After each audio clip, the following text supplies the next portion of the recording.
This toy spot is on DC Universe, Classics Wave 11, this is figure 7, and this is the Superpowers variant of Steppenwolf.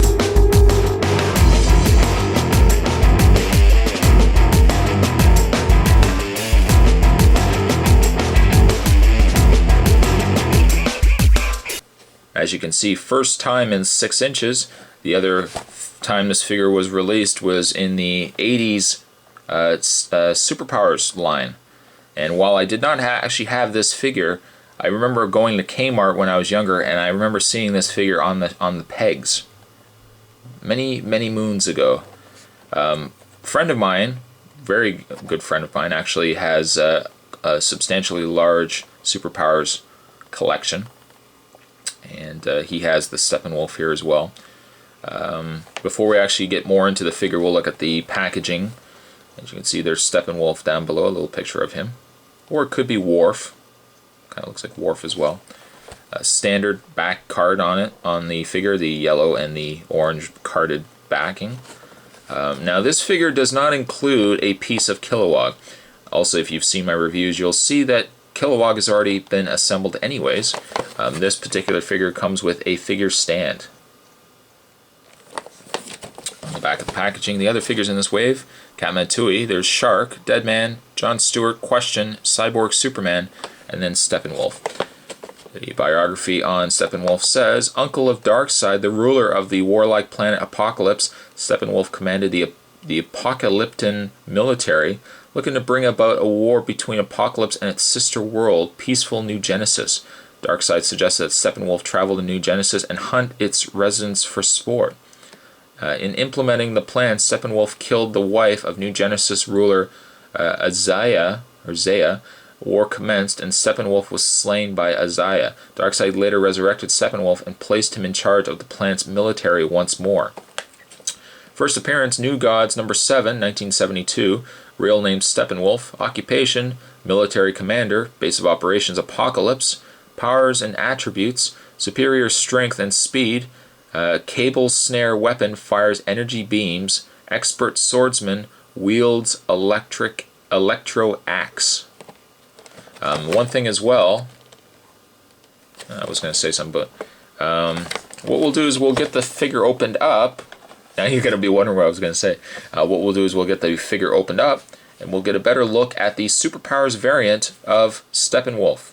Stay tuned, guys. This figure is a very good example of Mattel's nod to some of the older fans out there, and it was really nice that they decided to release Steppenwolf also in the classic 80s Superpower version as well.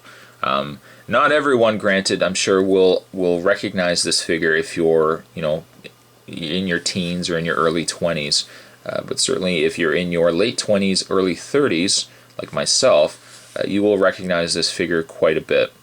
The figure really is a great representation of the smaller Superpowers figure. I really wish I had that figure with me. I would just show you guys a comparison. But if you were to have the figure in front of you, you would notice that it has translated quite well to the original scale figure. And if my friend was here, he'd be able to tell me. Actually, he'd probably be able to bring the figure with him, but he'd be able to tell me what Steppenwolf's ability was. I think I'm right. I think he squeezed the legs and his one arm would move. And if anyone has that figure, you can let me know. I didn't have that figure. I really actually had a small selection of Superpowers growing up. But I am very happy that Mattel released this version of him as well.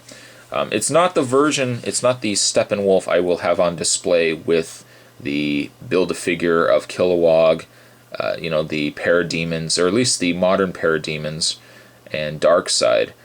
I think that spot is designated for the modern Steppenwolf, or the green Steppenwolf.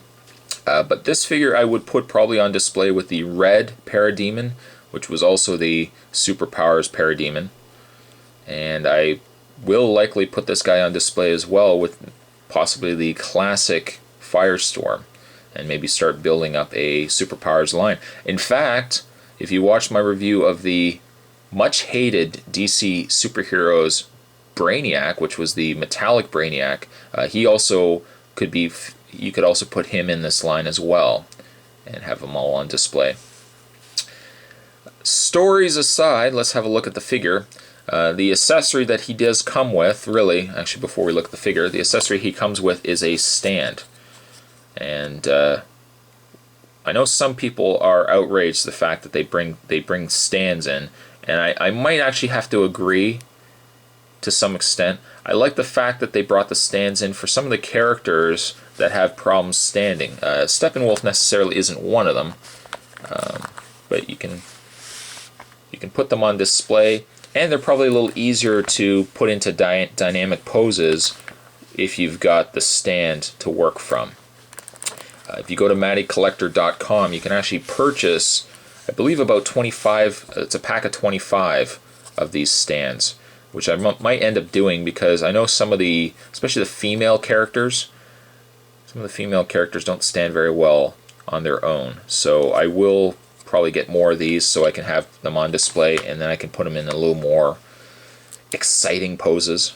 But that is the one accessory that he comes with. It's ironic as well that the packaging, if you look at it, the packaging shows, well, it doesn't necessarily show that this is Kilowog, but it says it comes with a figure stand.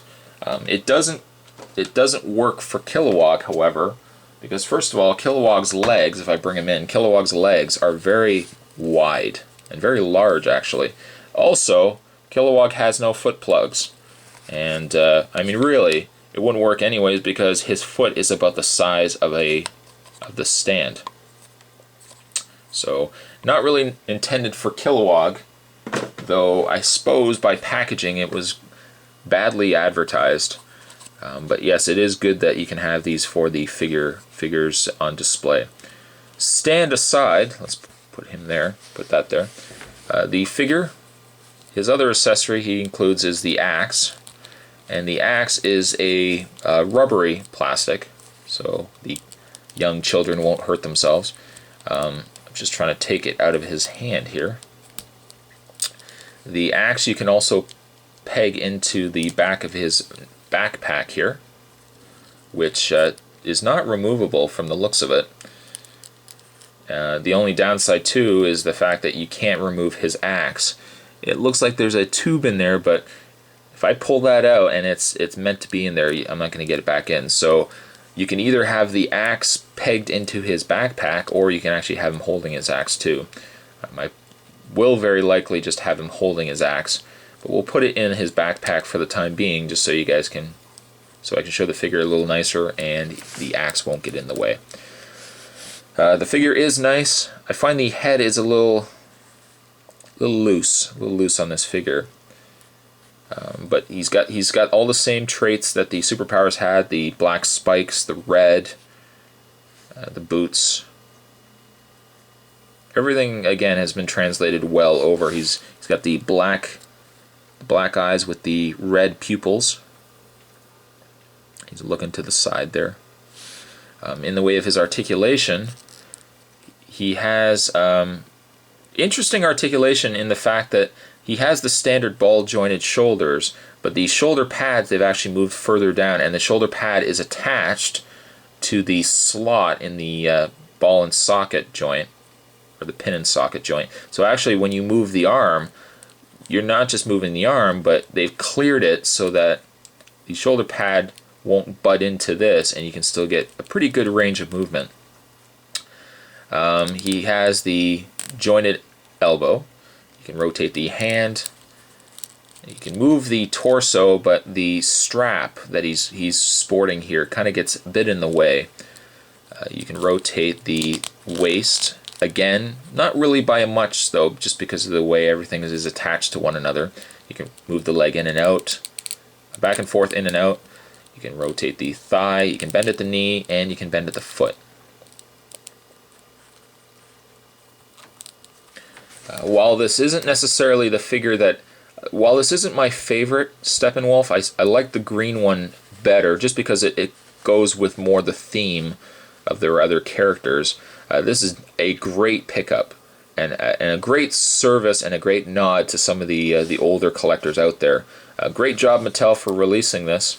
Nice to see that they've paid homage to some of the older collectors out there.